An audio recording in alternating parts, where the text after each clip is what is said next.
Chapter 6, The Galaxy Station. And Giovanni saw that the weather wheel pillar just behind him had turned into a vague triangular mark, flickering on and off like fireflies for a while. Gradually, it became clearer and finally stood still, rising against the dense, steel blue sky. It stood straight up like a newly forged blue steel plate in the field of the sky. Then, somewhere, a mysterious voice said, "Galaxy Station, Galaxy Station," and suddenly, the space before his eyes brightened up as if millions of fireflies were suddenly released, illuminating the sky all at once. It was as if someone had flipped over the diamonds stored by the diamond company, which pretended to be scarce to keep prices from dropping, scattering them everywhere. The brightness in front of him made Giovanni instinctively rub his eyes several times. When he realized it, his little train had been rumbling along continuously. Giovanni was indeed sitting in a small yellow-lit compartment of the Night's Light Railway, looking out the window.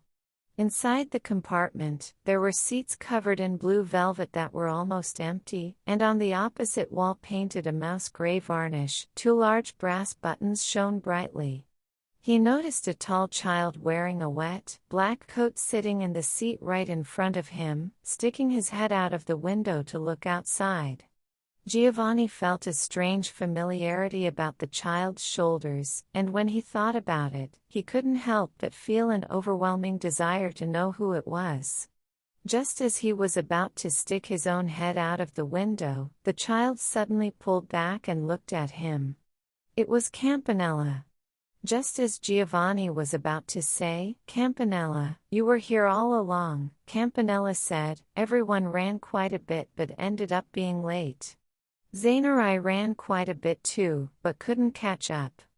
Giovanni thought to himself, "That's right, we just set out together," and said, "Shall we wait somewhere?" Campanella then replied, "Zainari has already gone home. His father came to pick him up." For some reason, as he said that, Campanella's face paled a little, and he looked somewhat troubled.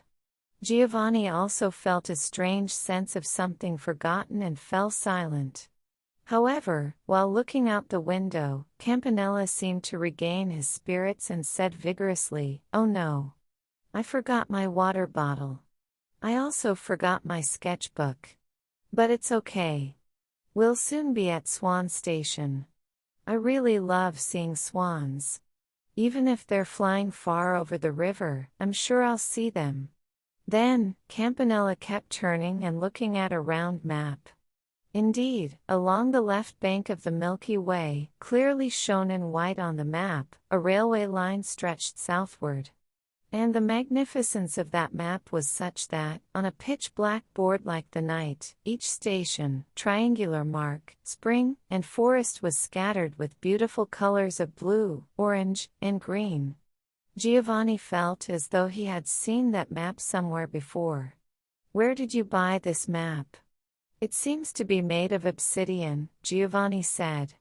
"I got it at the Galaxy Station." "Didn't you get one?"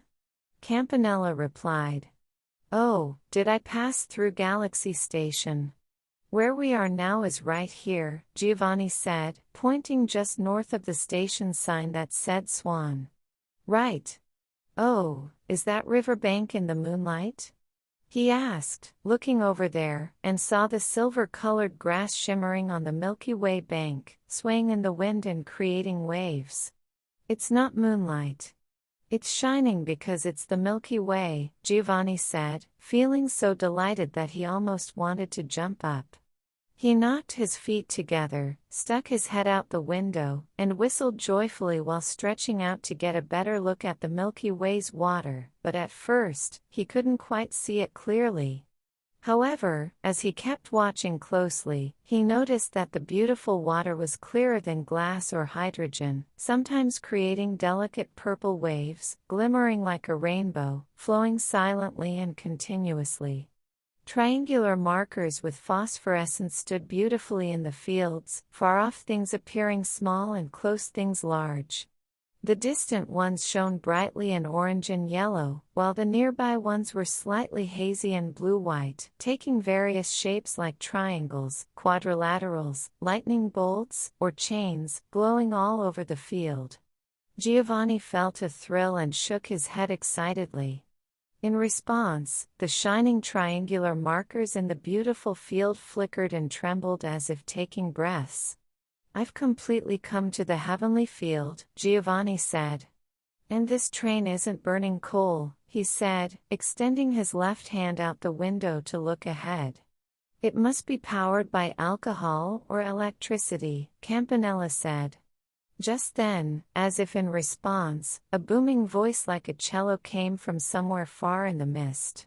"This train doesn't run on steam or electricity.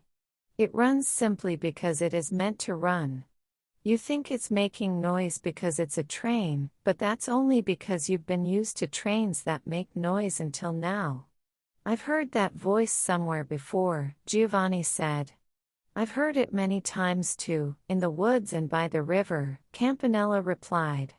The little, beautiful train continued to run through the winds of the sky's grass, through the water of the Milky Way and the blue-white glow of the triangulated points, endlessly, endlessly.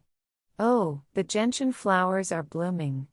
It's already autumn," Campanella pointed out the window. Among the short grass at the edge of the tracks, there bloomed a magnificent purple gentian flower that seemed to be carved from moonstone. "I'll jump off, grab it, and jump back on again," Giovanni said with excitement in his chest. "No way. It's already too far behind," Campanella said. Just as he said that, the next gentian flower bloomed brightly and passed by. Before they knew it, a multitude of yellow-bottomed gentian flowers poured past them like rain, and the line of triangular markers stood bright and glowing, like smoke, shining more and more. Chapter 7. The Southern Cross and the Parisian Coast. "Do you think Mother will forgive me?" Suddenly, Campanella asked this, as if he had made a bold decision, stammering slightly and clearing his throat. Giovanni thought to himself, yes, my mother is probably near that distant orange triangular beacon that looks like a speck of dust, thinking about me." He stared blankly, remaining silent. "If my mother can truly be happy, I would do anything for her. But what is it that would make my mother the happiest?" Campanella seemed to be trying hard not to cry. "Your mother hasn't done anything terrible, has she?" Giovanni shouted in surprise. "I don't know. But if anyone does something genuinely good, that is true happiness. So, I think my mother will forgive me." Campanella appeared to be genuinely determined. Suddenly, the inside of the train car lit up brilliantly.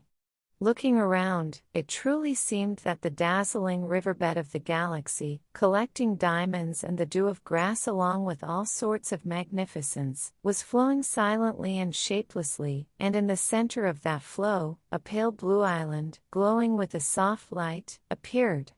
On the flat top of the island stood a splendid, eye-catching white cross, quietly and eternally standing under a clear golden halo, like it was cast from frozen Arctic clouds.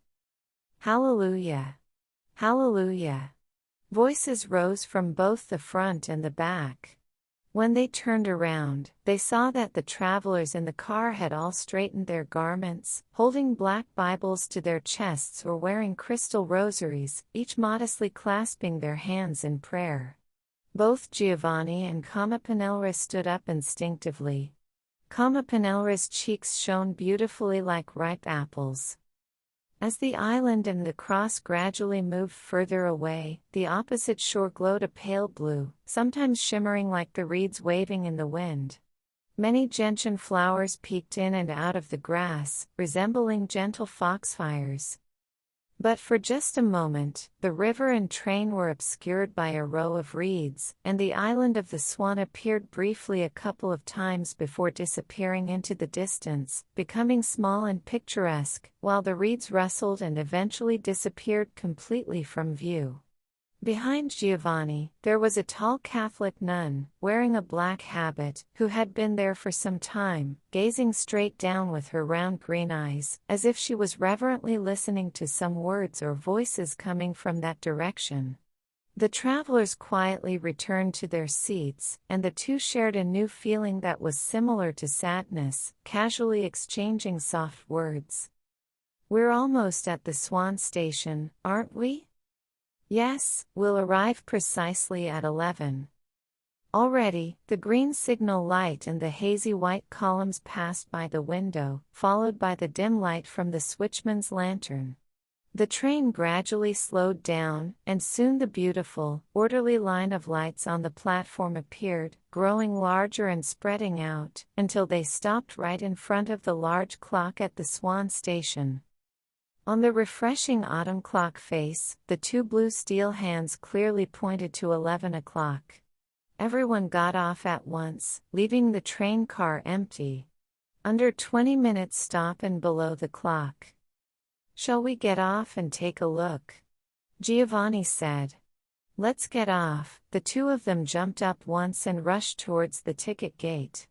However, at the ticket gate, only a single bright purple lamp was lit, and there was no one around. No sign of the station master or porters could be seen anywhere. The two of them emerged into a small square surrounded by ginkgo trees that looked like crystal work. From there, a wide road led straight into the blue light of the Milky Way. The people who had gotten off before them were nowhere to be seen. As they walked along the white path side by side, their shadows spread out in all directions like two pillars in a room with windows on all four sides, or like the spokes of two wheels. Soon, they arrived at the beautiful riverbank they had seen from the train. Campanella took a handful of the beautiful sand, spread it in his palm, and said dreamily while making a grating sound with his fingers, "This sand is all crystal. Inside it, a small fire is burning." "That's right," Giovanni replied absent-mindedly, wondering where he had learned such a thing. The pebbles on the riverbank were all transparent and clearly consisted of crystal, topaz, crumpled wrinkled shapes, and corundum, which emitted a misty bluish light from their edges. Giovanni ran to the shore and dipped his hand into the water. However, that strange water of the Milky Way was even clearer than hydrogen. Still, it was evident that it was flowing, as the part of their wrists that dipped into the water looked slightly mercury-colored, and the waves created by their wrists shimmered beautifully, flickering like they were burning. Looking upstream, they saw white rocks extending flat along the river like a playground beneath a cliff covered with a multitude of reeds. There, a small group of 5 or 6 people seemed to be digging or burying something, standing or crouching, occasionally causing a tool to glint in the light. "Let's go check it out," the two of them shouted in unison and ran towards that direction. At the entrance of the white rocks, a smooth sign made of pottery read, "Priacine Coast," while on the shore, slender iron railings were planted here and there, and beautiful wooden benches were placed. "Oh, there's something strange." Campanella stopped, looking puzzled, and picked up something that resembled a black, elongated, pointed walnut from the rock. "It's a walnut. Look, there are lots of them. They didn't float here. They're inside the rocks. This walnut is big, about double the size. It's not damaged at all. Let's hurry over there and take a look. They must be digging up something." Holding the jagged black walnut, the two of them approached the earlier direction. On the left shore, the waves surged gently like a lightning bolt, while on the right cliff, the reed tufts swayed, shimmering with silver and shells. As they drew nearer, they saw a tall, disheveled scholar wearing thick glasses and boots, excitedly giving instructions to 3 assistants who were vigorously digging with a pickaxe and a shovel. "Be careful not to break that projection with the shovel. Use the shovel. Oops, dig from a little further away. No, why are you being so rough? Looking closely, they saw that a large, pale blue animal bone lay collapsed and mostly unearthed from the soft white rock. Upon further inspection, they noticed that the surrounding rocks were cut into neat squares, each marked with a number, and bore 2 hoof prints. "Are you here for observation?" The scholarly-looking person, adjusting his glasses, looked at them and spoke. "There were a lot of walnuts, right? Well, those are about 120,000 years old. Quite recent. This place was a coast during the era after the Tertiary period, about 120,000 years ago, and shells can also be found beneath. The area where the river flows now used to see saltwater ebb and flow. This animal, known as Boss, is the ancestor of today's cattle and used to be quite numerous. Are you going to make a specimen?" "No, we need it for proof. From our perspective, this is a thick, excellent geological layer, and there's a lot of evidence showing it was formed about 120,000 years ago. But we need to check if it looks the same from different perspectives or if it appears empty like the sky." "Understood.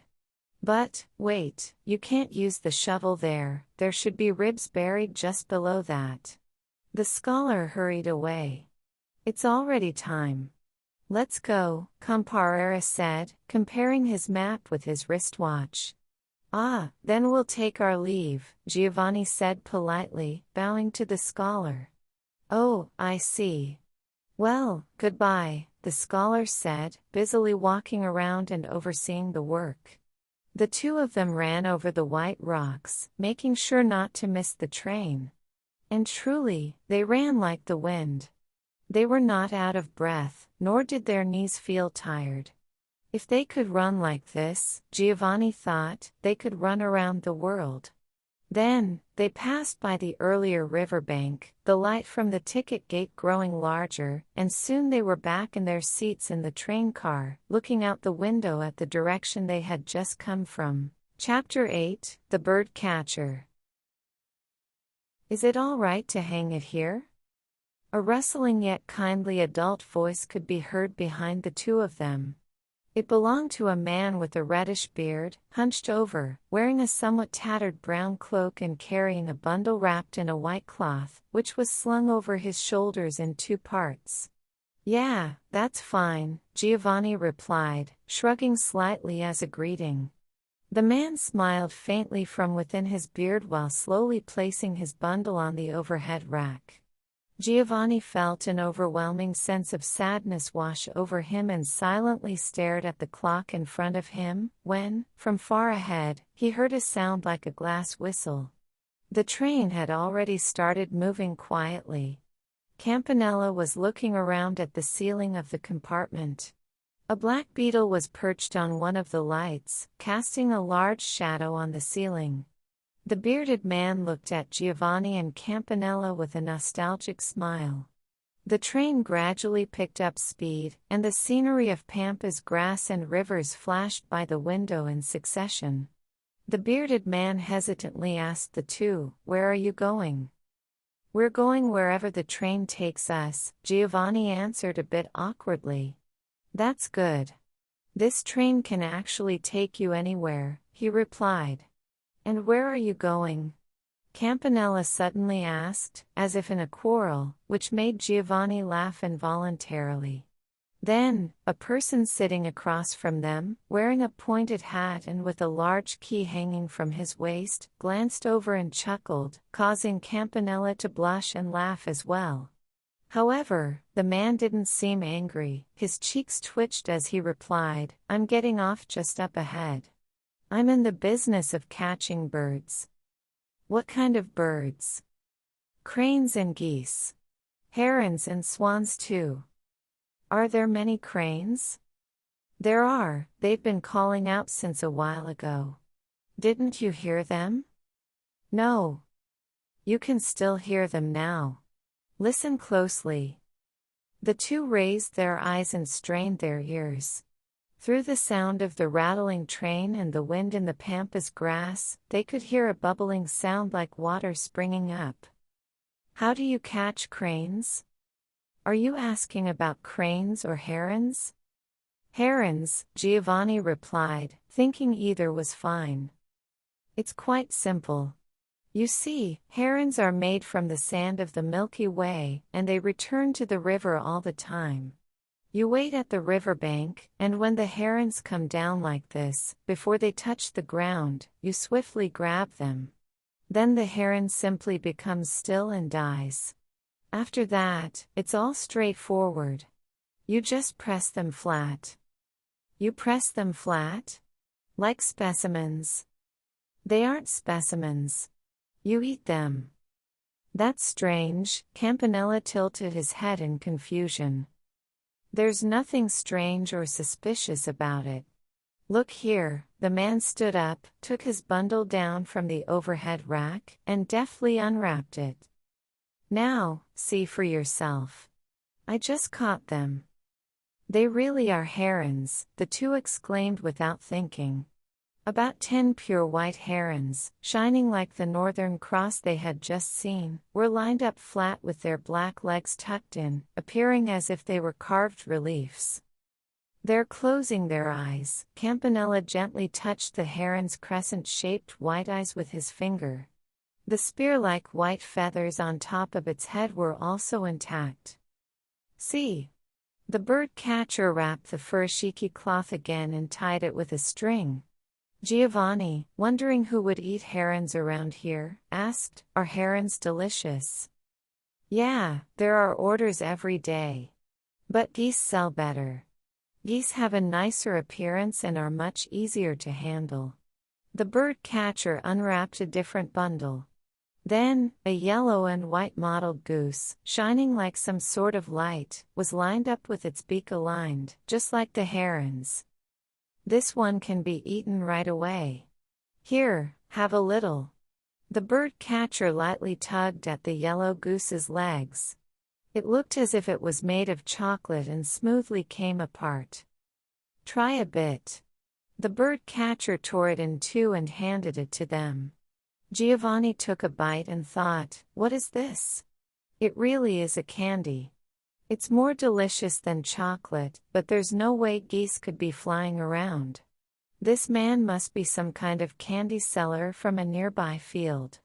However, it feels wrong to be eating this man's candy while looking down on him," and continued munching on it. "Have some more." The bird catcher produced another bundle.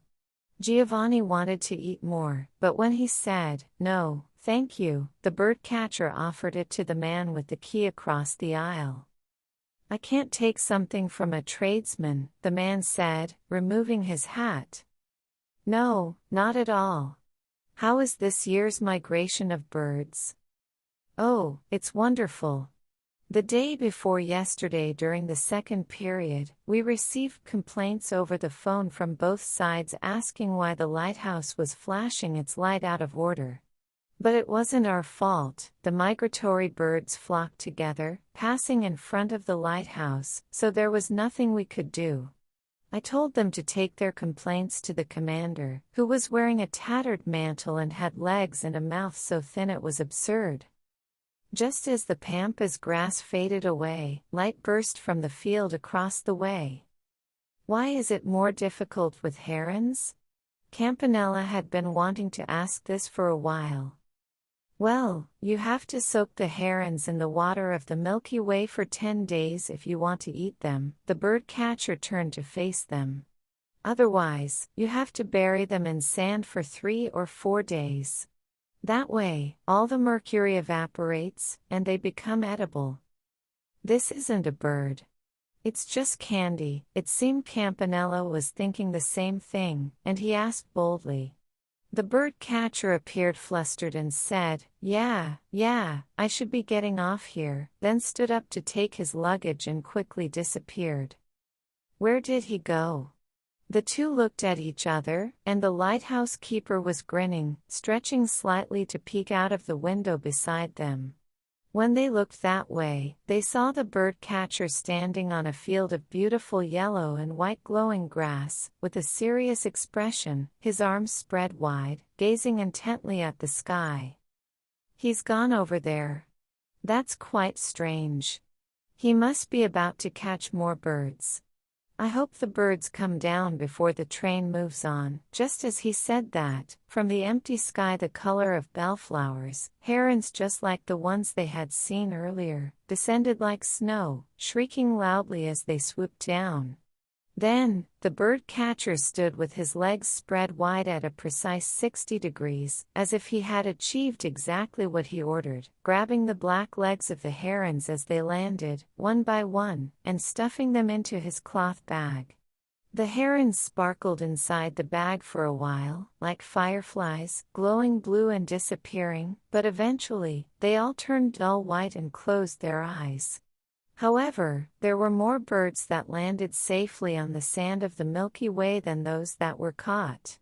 Watching, as soon as their feet touched the sand, they flattened out like melting snow, spreading out over the sand and gravel like molten copper from a furnace, and for a while, the shape of the bird remained on the sand, but after a few moments of becoming brighter and darker, it completely blended in with the surroundings.